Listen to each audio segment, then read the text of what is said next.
Hey there, folks. I'm Mark, in affiliation with Spectrum Pulse, and it's the Rod Wave album bomb week. And oh yeah, Drake went back to number one with SZA. And it's Billboard Breakdown.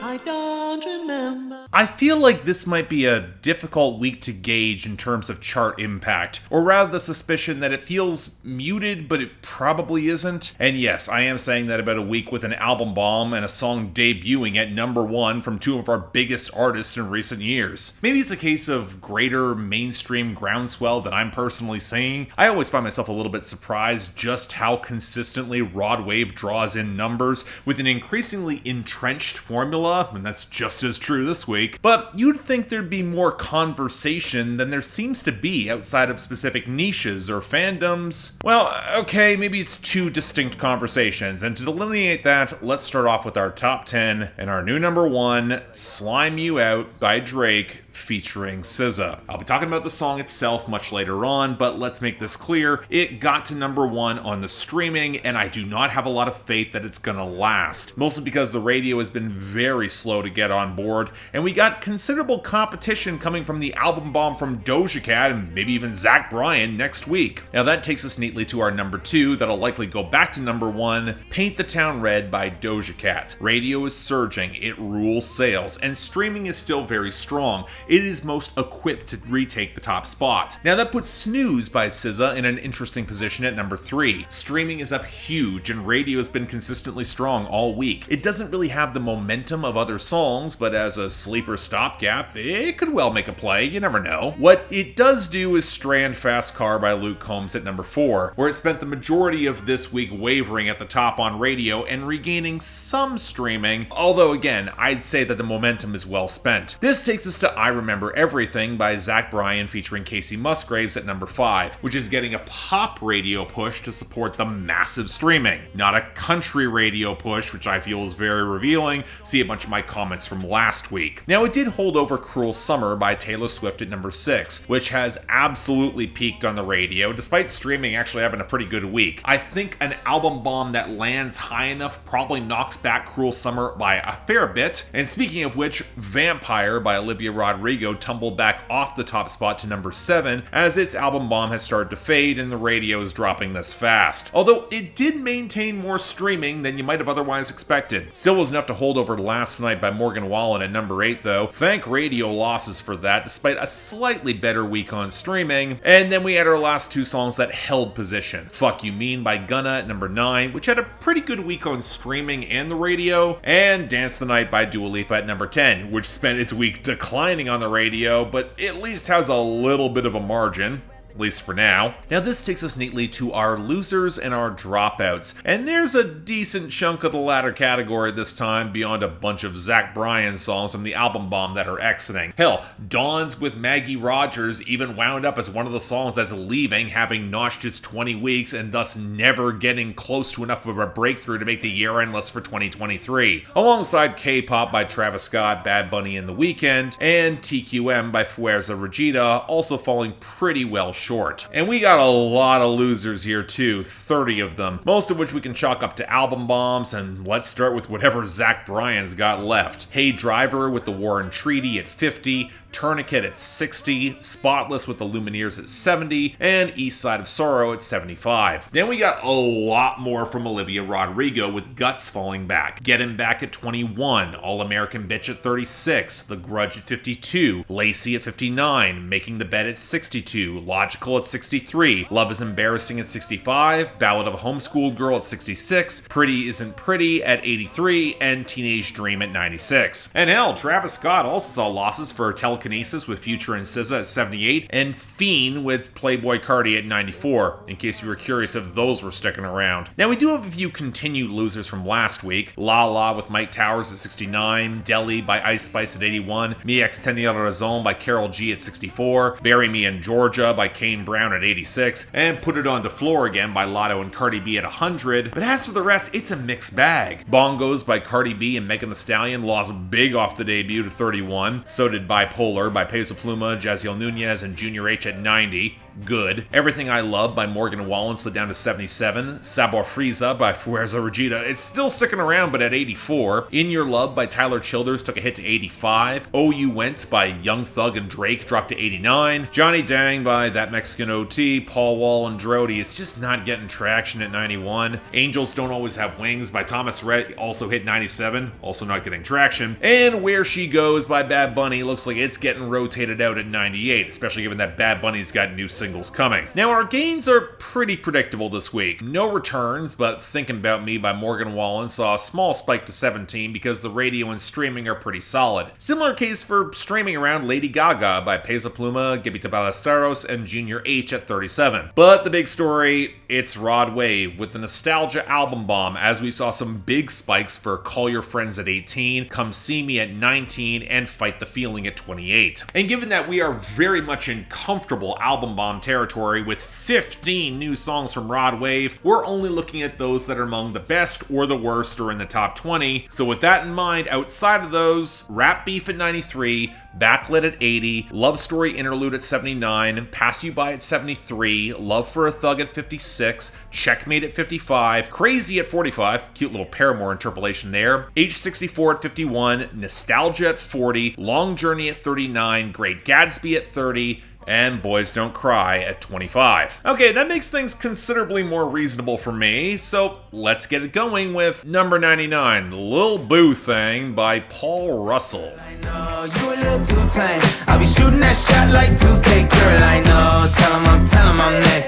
Tell him you find a little something too fresh. It feels like it's been a little bit since I've heard of such a flagrantly obvious TikTok bait single, so let's meet Paul Russell, who actually seems like he had a couple projects in the late 2010s, but really blew up off of this single, which got him snatched up by Arista, relying on a very obvious sample of The Emotions, where Russell effectively copies over a phenomenal soul groove and far more potent vocals with a pushy, low-rent Bruno Mars impression. I think what annoys me about this is that I actually think the production is quite good. I like the horns, I like the groove, it's a pretty good interpolation. But Paul Russell is a guy who seems to think he's way cooler than he is in a very mid-2010s sort of way. I think this needed to be funnier than it is too. Shooting your shot like 2K, or going a little bit too hard in the pre-chorus to entice this girl away from her boyfriend, or the line that you a 10 baby girl but I'm the one, where the is putting in a lot of work. I don't know. The production means I don't hate this as much as some do, but I also think this isn't quite in the nostalgia window yet and could wind up being really obnoxious for the wrong audience.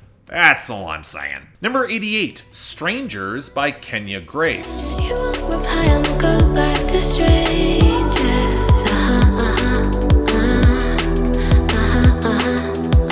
Alright, another artist I've never heard of before now, and wow, someone heard Pink Pantheress and really wants to tap into a more refined version of that sound. Now, in all due fairness, Kenya Grace both wrote and produced this song, and it's her major label debut single at Warner after going viral for another track, and I gotta say, I'm very pleasantly surprised by how much I really like this. The pulsating synth line behind the drum and bass percussion, Kenya Grace's very soft-spoken delivery, the subtle acoustic touches that begin to build around that second chorus and especially the bridge, and how the writing hits a very specific moment of sad melancholy in that aftermath of a failed relationship. What has followed in other hookups has felt so disposable, a string that just leaves her feeling very numb and lonely, and the faster patter evoking that late night drive. It's really effective in selling that moment. It kind of reminds me of something that would have crossed over from like the UK dance charts in the mid-90s, and that is a very high compliment. A lot of everything but the girl vibes to the song. So yeah, I have no idea if this is going to stick around outside of the international scene. I think this is pretty great. Check it out. Number 87, Another One of Me by Diddy, French Montana, and The Weeknd featuring 21 Savage. Another one of me won't come around again. Another one of me won't come around again. You know, I was talking to my personal trainer last week about the new Diddy album and how he was mostly behind it because he grew up on that brand of R&B in the mid to late 90s, especially with the big obvious samples. I'm not quite as burned out on it as you might think, but for me a lot of it comes down to being able to do something newer with those samples, not just the obvious interpolation of a classic because you've got no other ideas. This hits a weird middle ground. Apparently the Weeknd originally wrote the first draft of this back in 2012 for Kissland. You can kind of tell. And the song has bounced around in some form for about a decade. And look, there's no way to ignore Phil Collins' drums from In the Air Tonight ending every verse. But that's not quite as distracting on how we have verses from French Montana and 21 Savage that feel incredibly clunky, especially given how much ego is in everyone's flex. Nobody wants to hear French Montana reference NFTs in 2023, and his threats are incredibly flimsy. And while 21 and The Weeknd can play into darker, bad boy impulses,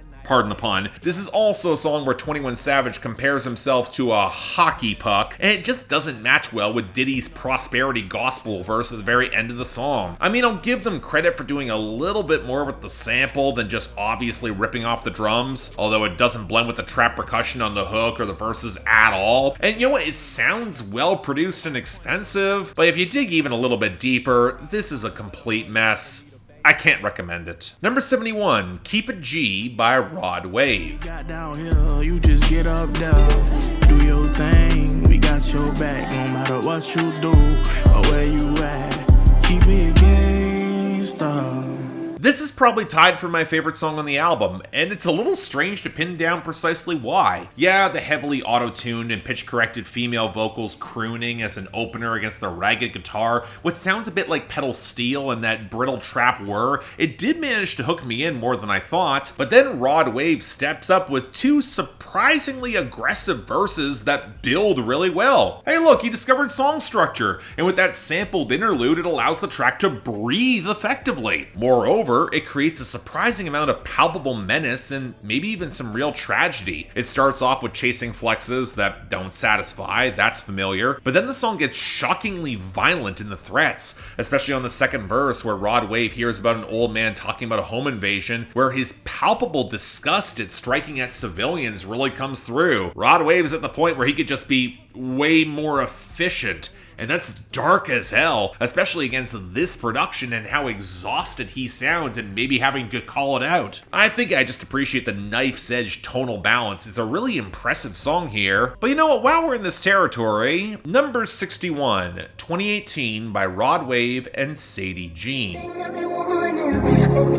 could work it out. So what are you doing now? Okay, this is the album closer, and I'll admit I was more impressed by Sadie Jean carrying the hook in the first two verses and a very liberal interpolation of her single, What You Doing Now from 2021, which is a pretty spare, drippy piano ballad that's definitely glancing at Phoebe Bridgers and Olivia Rodrigo, but in my opinion gets a lot more interesting on a textural level, suffocated in murky autotune as the distant figure that crosses the haunted nostalgia of this album, the other one who got out and is trying to move on, and yet can't help but be looking back and wondering what if she's even still there. Rod Wave plays himself, and his verse is not stellar. A lot of themes repeating themselves from across the album, especially in his come-up story, being dissatisfied with success, unable to find more to write about in the meantime. But with that other voice in the picture, there is dimensionality to the song that feels more unique. This many albums in, hitting so many of the same notes,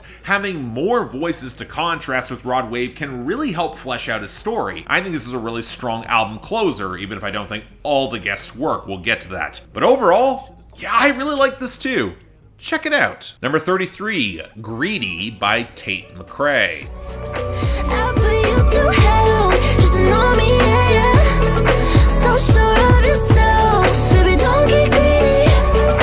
That shit want it well, and well. Full disclosure, it's not like I dislike Tate McRae so much as I don't really find her that interesting. I wasn't impressed by that identity crisis of an album last year. 1035, it's a good song, but I chalked that up more to Tiesto than her, and I had no expectations for this cribbing the title of one of Ariana Grande's most beloved deep cuts. And Am I the only one reminded of a mid-2000s Timbaland beat with this clanking, more developed percussion against the filmy synths that frankly give this track way more swagger than it deserves? It certainly seems to be trying for a coy, playful vibe, pushing away this guy who's trying to ask some probing questions about why she's not opening up, telling him not to get greedy as it takes her way more to actually be vulnerable, all of which is severely handicapped by Tate McRae as a singer. I'm sorry, this is not promiscuous, and Tate McRae is not Nelly Furtado. Her husky, increasingly shrill delivery, especially on the hook, it doesn't convey strength or sensuality or even just righteous deflection. She sounds like she's scared.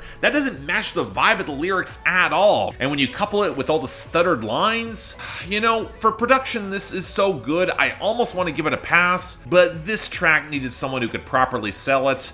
That's all I'm saying. Number 24, Turks and Caicos by Rod Wave featuring 21 Savage. She's a vibe and her friends a vibe, and we bout to have some fun.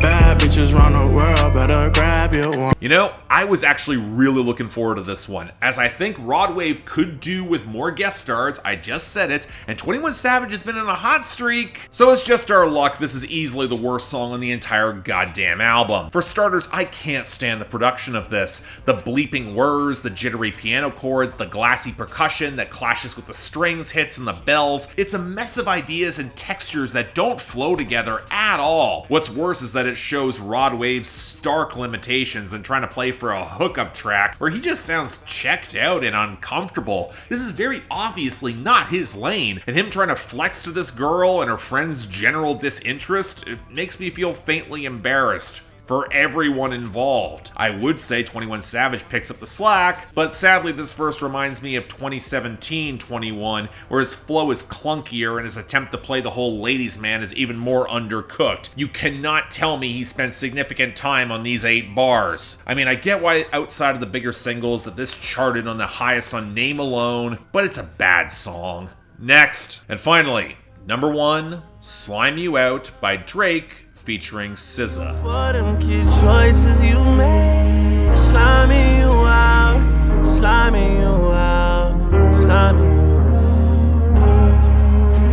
Oh look, Drake got another number 1 on the basis of name and SZA affiliation and some single cover controversy with Halle Berry that looks a lot more like negging than anything else, and somehow I'm already tired of this new album cycle and it's barely even started. Now after the atrocity that was Her Loss and the complete dud I thought of Search and Rescue, I had zero expectations this was going to be any good, and I'll say this, it's not great, but it's not as bad as I was expecting. Yeah, it's true, it's in the grapevine. SZA basically runs away with the song. She's basically the only reason that this is tolerable, with her clapback at the guy who's trying to talk a big game to humiliate her, put her in her place, and she hits back harder. Shame it's not actually Drake taking the punch and he still gets the last word, but hey, at least SZA stuck the landing. But Drake is still firmly in his asshole era, starting with complaints that women want him to micromanage them. Given his history of concern trolling, I don't think I buy this, not helped by him crooning that he whipped and chained her like American slaves, which even if it's a kinky double entendre, it's all kinds of uncomfortable. And not only does he then threaten to put them on payment plans to repay everything that he's bought them, for the final verse he runs through a year in the life for one of the side girls that is excruciatingly condescending, and also includes the line, "All I really know is W's and M's, life's looking like a bathroom." I mean, I get the wordplay, mostly because the song is him flushing both down the toilet. But you know what, at least his final verse is on beat. I could swear the first 2 sung verses are distractingly offbeat against the hazy sample and limited percussion. It's not as badly mixed or mastered as some previous songs, but it's also not special. It's not much of a single either. It's no surprise it's going to lose the top spot and fast. And as a whole, I don't hate it. Drake's done a lot worse in recent memory. Sure as hell's not good though, just saying. Now that takes us to the end of the week, and honestly, I'm a little bit surprised by what we have here, because Rod Wave is not getting the best of the week. That's going to Strangers by Kenya Grace. What a great little surprise. Rod Wave is getting a tie for honorable mention though, with Keep It G and 2018 with Sadie Jane. Worst of the week, well, no, I'm sorry. Turks and Caicos with 21 Savage is getting Rod Wave that dubious honor. But dishonorable mention, I gotta give it to Another One of Me by Diddy, French Montana, 21 Savage, and The Weeknd. If only for being a slightly greater mess than Drake embarrassing himself and then SZA saving his ass. And I gotta be honest, it's a real waste of the Phil Collins sample. Now next week, well, we got that Doja Cat album bomb that's coming, but Zach Bryan also has an EP that could do even better numbers. Stay tuned for that. But until then, I'm Mark. You're watching Billboard Breakdown, affiliated with Spectrum Pulse. And I'll see you next time.